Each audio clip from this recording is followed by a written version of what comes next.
Je suis allé voir le nouveau film d'action Mad Max Fury Road, en français La Route du Chaos. Mad Max, ce sont 3 films avec Mel Gibson qui sont sortis entre 1979 et 1985. Le dernier film avec Tina Turner nous a donné ce hit, vous vous souvenez? We don't need another hero.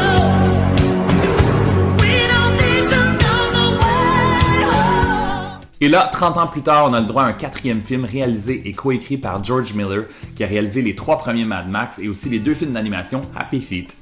Ça met en vedette Tom Hardy, qu'on a pu voir entre autres dans le rôle de Bane dans The Dark Knight Rises en 2012, et Charlize Theron, qu'on pourra voir cet été dans le film Dark Places, basé sur un livre de l'auteur de Gone Girl.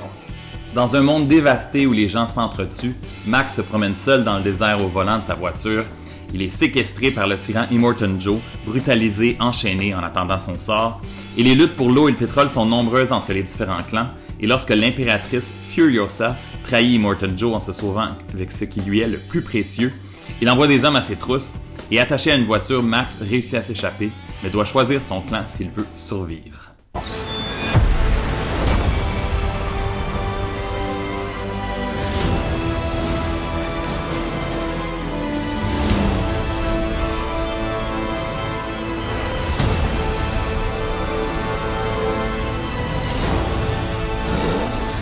Je me souviens vaguement avoir vu les 3 premiers Mad Max lorsque j'étais jeune, et selon Jimmy Fallon, aller voir Mad Max Fury Road, c'est un peu se faire prendre par le collet et se faire brasser pendant 2 heures. Le film est fou, complètement débile, c'est le meilleur film d'action de l'année, même depuis longtemps. Le scénario est assez simple, c'est une poursuite interminable en voiture, et il y a peu de dialogue, et ce sont des rôles très physiques pour Charlize Theron et Tom Hardy. Mad Max a été tourné pendant 6 mois dans le désert et 80% de ce que vous voyez est réel, donc moins d'effets spéciaux et plus de vraies cascades, et c'est visuellement et techniquement très réussi. Tout est réussi en fait, les maquillages, les costumes, la musique, les effets spéciaux, c'est hallucinant. C'est un film qui est très étrange et qui va définitivement plaire à plus d'hommes qu'à de femmes, même si Charlize Theron a un rôle très badass.